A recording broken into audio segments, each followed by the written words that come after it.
लगता है गोजो ने सुगुना को लास्ट चैप्टर में कुछ ज्यादा ही पेल दिया, तभी तो यहाँ पे सुगुना अपने पेरेंट्स को बुला लाया। फर्स्ट ऑफ ऑल गोमेन्नासाई, सॉरी, मुझे माफ कर दो यार। आई नो 2 हफ्तों से वीडियो नहीं आ रही थी क्योंकि मैं बाहर गया हुआ था, पर अब से कंटिन्यूस वीडियो आएंगी। तो लास्ट चैप्टर में कुछ ज्यादा ही गजब चीजें हो गई जो कि किसी ने भी एक्सपेक्ट नहीं की होंगी। जहां हमने देखा कि गोजो इस फाइट में हर एक टेक्निक को यूज करने वाला है और वो यूज करता है ब्लैक फ्लैश को, जिससे भाई सुकुना नॉकआउट हो जाता है।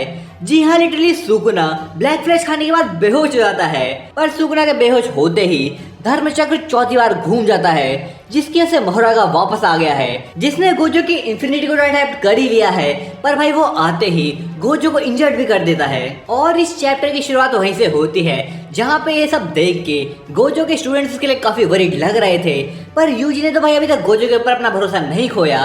यूजी यहाँ कहता है कि चाहे मोहरागा ने गोजो की इंफिनिटी को अडैप्ट क्यों ना कर लिया हो, पर अब भी वो इक्वल है। ऐसा नहीं है कि मोहरागा गोजो से ताकतवर है और अभी गोजो इंजर्ड है तो भी क्या हो गया, वो अपने आप को हील भी कर सकता है। पर भाई यहाँ पे यूजी की इस बात को शोको काटते हुए कहती है, नहीं यूजी, अब गोजो अपने आप को हील तो कर सकता है, पर उसको ऐसा करने में काफी समय लग रहा है। हाँ, वो रिवर्स कर्स टेक्निक को अभी भी यूज कर सकता है क्योंकि अभी हमने उसको रेड यूज करते हुए देखा, पर उसका आउटपुट काफी कम होते जा रहा है। अब तो भाई यहाँ पे शोको को भी गोजो पे हल्का डाउट होने लगा है और स्ट्रेस के मारे वो सिगरेट पे सिगरेट पिए जा रही है। हाँ, माना कि गोजो ने लास्ट चैप्टर में सुगुना को बढ़िया से धोया, जहाँ सुगुना नॉकआउट हो गया। और मैं भी अगर मोहरागा ना होता तो क्या पता ये बैटल जल्दी खत्म हो जाती, पर क्योंकि सुगुना के पास अभी भी उसके ट्रम्प कार्ड्स बाकी हैं, तो इस बैटल में सुगुना का हारना इतना आसान तो नहीं होगा यार। हाँ, मैं इतना कह सकता हूँ कि गोजो इतनी जल्दी तो नहीं हारने वाला, क्योंकि मोहरागा ने गोजो की इंफिनिटी को अडैप्ट करा है। और आई गेस इसमें इतना टाइम इसलिए लगा क्योंकि धर्मचक्र सुगुना के पास था, ताकि मोहरागा अपना काम करने से पहले गोजो से ना पिट जाए। तो ऑब्वियसली अभी गोजो मोहरागा के ऊपर लिमिटलेस की बाकी टेक्निक्स यूज कर सकता है, पर क्योंकि अभी मोहरागा खुद बाहर आया है तो ये कहना मुश्किल है कि क्या उसको बाकी टेक्निक्स को अडेप्ट करने में भी 4 स्पिन लगेंगे या फिर कंप्लीट लिमिटलेस को वो 1-2 स्पिन में अडेप्ट कर सकता है, जैसा कि उसने सुकुना के साथ फाइट में करा था, जहाँ पे उसके क्लीवर डिस्पेंडल को उसने काफी जल्दी अडेप्ट कर लिया था। और भाई अगर ऐसा होने वाला है तो गोजो के ऊपर डाउट करना सही भी है। और भाई यहाँ पे सारे लोग गोजो के ऊपर हल्का हल्का डाउट करना चालू कर देते हैं। और इवन खुद गोजो ये सोच रहा था कि वो हार सकता है, और उसी वक्त उसके दिमाग में टोजी आता है, क्योंकि लास्ट टाइम किसी ने उसे ऐसा सोचने में मजबूर किया था तो वो टोजी ही था। पर इस हार की फीलिंग से ज्यादा एक और फीलिंग गोजो के दिमाग में चल रही थी, और वो थी सेटिस्फैक्शन, क्योंकि टोजी के बाद गोजो को सुकुना ही टक्कर दे पाया। और इन जैसे स्ट्रॉन्गेस्ट सॉर्सर्स के लिए बिना फाइट और सस्पेंस की लाइफ एकदम बोरिंग है। और यहाँ पे हम वही सुकुना वाली लाइन देखते हैं जो एब्सोल्यूट स्ट्रेंथ के साथ अकेलापन आता है उसे और कोई नहीं बल्कि सुकुना पूरा करेगा। आई नो गोजो और सुकुना दोनों के ही केस में यहाँ लाइन कंप्लीट नहीं की गई थी, पर ये दोनों एक दूसरे से फाइट कर रहे हैं और एक दूसरे को सेटिस्फाई कर रहे हैं, तो इन दोनों को अपने में गुटरगु करने देते हैं। गोजो या मोहरागा को अपने मुक्को से पेल रहा होता है क्योंकि इन्फिनिटी उसके काम वैसे ही नहीं आने वाली, तो भाई साहब ने सोचा इसको तो अपने मुक्को से ही पेल दूंगा, जहाँ वो ऐसा कर भी रहा है। बस ये मुक्के खा के ही मोहरागा की तो भाई हवा ही निकल जाती है। पर तभी गोजो अपने इनकांटेशंस को भी यूज करता है ताकि वो अपने कम हुए आउटपुट को बढ़ा पाए, क्योंकि हमने फाइट की शुरुआत में ही देखा कि इनकांटेशंस, हैंड साइंस और इवन रिचुअल डांस भी कर्स एनर्जी आउटपुट को बढ़ा सकता है। तो यहाँ फाइट के बीच में बस गोजो मंत्र को यूज कर सकता है। सोचो फाइट के बीच में गोजो नाचने लग जाएगा तो मोहरागा और बाकी सब लोग क्या कहेंगे, और किसी का तो पता नहीं। पर यहाँ पे सुकुना ये ताना तो जरूर मारेगा कि हाँ तो यहाँ पे मुजरा कर ले पहले। खैर, इनकांटेशंस को यूज करके गोजो अपने आउटपुट को तो बढ़ाता है और उसके साथ साथ वो रेड को भी यूज करता है। पर ऐसा करने से पहले ही सुकुना हमें वापस से होश में आता हुआ दिखता है और वो मोहरागा को बचाने के लिए टेंशेरो टेक्निक की रैबिट एस्केप टेक्निक का यूज करता है, जिससे मोहरागा उन रैबिट्स के पीछे गायब हो जाता है। और गोजो भी यहाँ पे सुकुना को ताना मारता है कि चलो कम से कम तू होश में तो आया, लगता है मेरा ब्लैक फ्लैग कुछ ज्यादा ही काम कर रहा है तेरे पे, और कितना रेस्ट करेगा तू, आजा भिड़ ले मुझसे। और ये कहते हैं गोजो रेड को अनलीश करता है और मोहरागा के साथ पकड़म पकड़ाई खेलने लग जाता है, क्योंकि मोहरागा अब गोजो से भाग रहा होता है। गोजो भी ये समझ जाता है कि चाहे मोहरागा ने इन्फिनिटी को अडैप्ट कर लिया है और वो ऑफेंसिव में है, पर तब भी सुगुना उसको बैक सपोर्ट देगा क्योंकि वो नहीं चाहता कि गोजो मोहरागा को जल्दी पेल दे।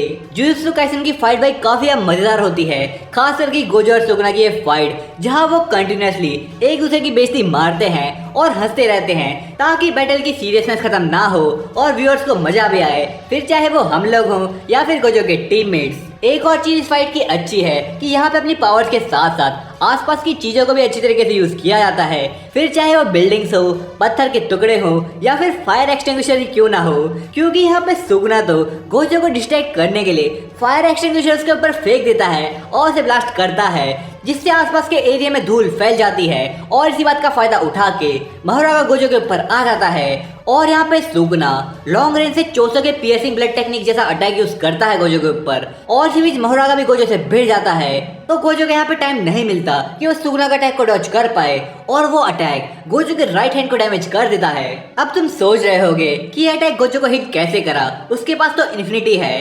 तो इसका सिंपल आंसर ये है कि मोहरागा अगर गोजो के कांटेक्ट में आएगा तो उसकी इन्फिनिटी ऑफ हो जाएगी और इसी चीज का फायदा उठा के सुगुना उसको आराम से डैमेज कर सकता है। यानी कि अब यह फाइट 1v1 की फाइट से कन्वर्ट होके 2v1 की फाइट बन चुकी है और ऐसा गोजो खुद सोचता है। इतना ही नहीं भाई, यहाँ पे गोजो ये भी कहता है कि सुगुना मेरे जितना स्मार्ट और कैपेबल है, क्योंकि वैसे तो बिना शिकिगामी को समन किए उसकी पावर्स को यूज नहीं किया जा सकता, पर यहाँ पे जो सुगुना ने पियर्सिंग ब्लड जैसा अटैक यूज किया वो असल में पियर्सिंग वाटर है जो कि मैक्स एलिफेंट यूज कर सकता था। यानी कि सुगुना मोहरागा के अलावा भी शिकिगामी को यूज कर सकता है और ये कहना मुश्किल है कि वो और क्या क्या नए अटैक्स यूज कर सकता है। आई मीन 10 शैडोज के ऊपर इतनी जल्दी ऐसा कंट्रोल लाना आसान बात तो नहीं है। अगर मेगुमी के पास ऐसा कंट्रोल होता तो वो भी नेक्स्ट लेवल स्ट्रांग होता, पर उसके पास सुगुना जितनी कर्स एनर्जी नहीं है, तो आई गेस इतने सारे पावरफुल शिकिगामी को एक साथ यूज करना उसके लिए पॉसिबल नहीं था।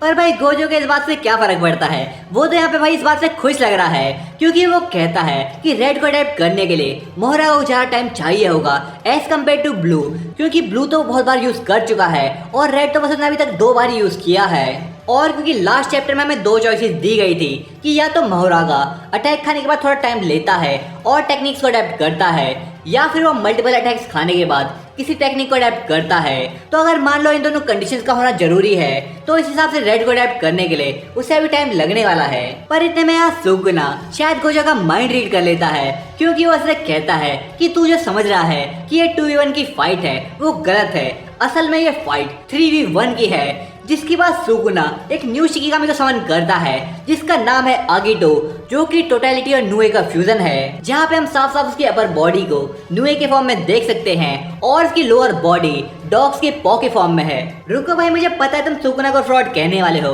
अरे यार कह लेना उसे फ्रॉड, पर भाई look at this panel. 10 shadow technique को भाई सुगुना किस लेवल तक ले गया है, एक साथ 2 लेवल के बीच समन करना। मैं भाई शॉक नहीं होऊंगा कि अगली बार सुगुना किसी और शिकिगामी को फ्यूज करके समन करेगा, और अगर सच में ये फ्यूजन सारे शिकिगामी के साथ पॉसिबल है तो 10 शैडो टेक्निक की पावर्स की पॉसिबिलिटी लिमिटलेस है। और क्योंकि 10 शैडो टेक्निक करेंटली सुगुना के पास है, तो जब तक उसके पास कर्स एनर्जी है तब तक तो भाई सुगुना नहीं हारने वाला।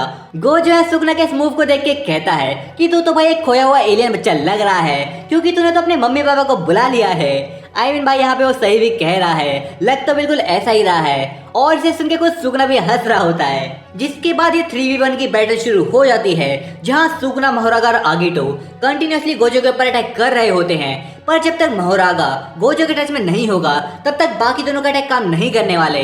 तो यहाँ पे बैटल डायरेक्ट 3v1 की फाइट नहीं हो सकती जब तक मोहरागा गोजो के टच में ना होगा। और इसी बात को गोजो यहाँ पे ज्यादा ध्यान दे रहा है कि मोहरागा से अपना डिस्टेंस मेंटेन करके रखे। पर भाई इतनी कंफ्यूजन में सबको एक साथ देख पाना पॉसिबल नहीं होता और कहीं ना कहीं ब्लाइंड स्पॉट बन जाता है, जिस चीज का फायदा यहाँ पे सुगुना उठाने का ट्राई करता है और वो गोजो की शैडो के अंदर से निकल के फिर से उसके ऊपर पियर्सिंग वाटर अटैक यूज करता है। लेकिन गोजो सेंसे के रिफ्लेक्स भी भाई यहाँ पे नेक्स्ट लेवल पे हैं। वो एकदम से पलट के सुगुना के ऊपर पंच करता है, पर भाई सुगुना भी उसे इवेट कर लेता है और गोजो फिर से आगिटो और मोहरागा के बीच में फंस जाता है। पर गोजो यहाँ पे कुछ ना कुछ करके एक ओपनिंग निकाल लेता है और उनके ऊपर रेड यूज करता है, जिसका भाई डायरेक्ट इम्पैक्ट मोहरागा के ऊपर पड़ता है। पर यहाँ पे हम देखते हैं कि मोहरागा इंजर्ड तो हुआ है, लेकिन उसके ऊपर ज्यादा असर नहीं हुआ इस अटैक का। तो भाई यहाँ पे गोजो भी सोच में पड़ जाता है कि आखिर ऐसा क्यों हुआ। उसे पता है कि उसका आउटपुट कम हो रहा है, पर भाई ये तो उसकी वजह नहीं है। और क्योंकि मोहरागा ने बस एक बार रेड को झेला, तो ये तो पॉसिबल नहीं है कि उसने इतनी जल्दी रेड को अडेप्ट कर लिया हो। तो गोजो यहाँ पे सोचता है कि मोहरागा को किसी चीज को अडेप्ट करने के लिए 0 से 100 तक नहीं जाना पड़ता, मतलब 0 से 100 तक प्रोसेस नहीं करना पड़ता, बल्कि जब मोहरागा किसी अटैक को झेलता है तब खुद ब खुद उसको अडेप्ट करने लग जाता है। और ऐसे ही अगर वो 2-3 बार करेगा तो वो कम्प्लीटली किसी अटैक को अडेप्ट कर सकता है। तो गोजो भी यहाँ पे अब थोड़ी मुश्किल में है, क्योंकि अब वो रेड को भी यूज नहीं कर सकता और ब्लू तो भाई उस पर काम नहीं करेगा अब, क्योंकि वो ऑलरेडी इसको काफी बार यूज कर चुका है। तो भाई अब गोजो के पास बस एक ही अटैक बचता है जो कि उसके दिमाग में आता है, जो मोहरागा को हरा सकता है। और गोजो उसी के बारे में सोचता है कि मैं उसको यूज करूंगा, जिसका नाम है हॉलो पर्पल टेक्निक। यानी कि गोजो अब यूज करने वाला है अपने हॉलो पर्पल टेक्निक को। पर मुझे लगता है कि वो सिंपल पर्पल को यूज नहीं करने वाला, यहाँ पे वो कुछ डिफरेंट करने की सोच रहा है और इसीलिए वो यहाँ पे हंस रहा होता है। तो आज की वीडियो यहीं पे होती है खत्म। अगर आपको ऐसी वीडियोस देखनी है